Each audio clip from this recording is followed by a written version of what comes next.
ছেলে আমার দিকে তাকাইয়া আছে, এই ছেলেটা কেন অন্য দিকে তাকাইয়া আছে? একজনে ডাক দিয়া কয়, হুজুর এই ছেলেটা আসলে চোখে দেখে না, চোখ আছে, ছেলেটা হলো অন্ধ। হুজুর গো 11 মাসে ছেলেটা কোরআনের হাফেজ হয়ে গেছে। অন্ধ ছেলেটা হাফেজে কোরআন হইয়া মাথায় পাগড়িতে আসছে। আমি তো তাজ্জুব হয়ে গেলাম, 11 মাসে ছেলেটা হাফেজে কোরআন, চোখে দেখে না, শুই না মুখস্থ করে ফেলাইছি। আমি দেখলাম আমার সামনে পাগড়ি রাখা আছে, একটা করে টুপি রাখা আছে, তসবি রাখা আছে। ছেলেগুলোর নাম বলি আর ছেলেগুলোর মাথায় পাগড়ি পরিধান করাইয়া আব্বারে ডাইকা আইনা একটা করে মাথায় টুপি লাগাইয়া দিতেছি আর হাতে একটা তসবি লাগাইয়া দিতেছি।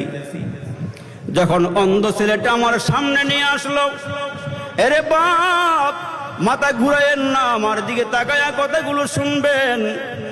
যখন অন্ধ ছেলেটা আমার সামনে আসলো, আমি বয়ান করবো কি আবার কলিজাটা ফেটে গেছি।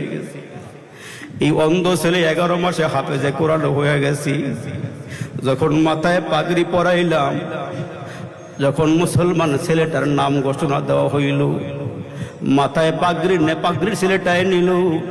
এখন মাথায় তার বাবারে টুপি পরাবে আর হাতে তসবি দিবি, কিন্তু ছেলের বাবা নাই, ছেলের বাবার নামটা ঘোষণা করা হইল না।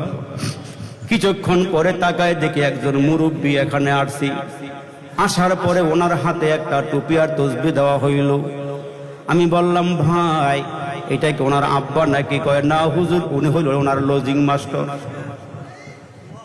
ওনারা লজিং খাওয়াইছি, জায়গিরি খাওয়াইছি। আমি আরো আশ্চর্য হয়ে গেলাম, এই লোকটা জায়গিরি খাওয়াইছি, তার আব্বার পরিবর্তে তার মাথায় টুপি আর হাতে তসবি দিয়ে দেওয়া হলো।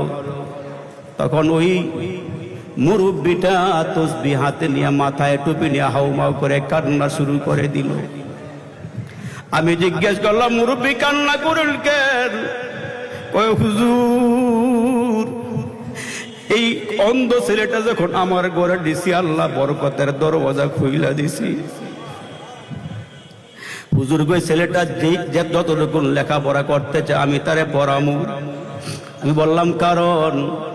কয় হুজুর আগে আমার ঘরের থেকে অসুখ বিসুখ যায় নাই, এই অন্ধ ছেলেটা আমার ঘরে যাওয়ার পরে দিয়া হুজুর আমার ঘরের থেকে অসুখ বিসুখ চলে গেছে।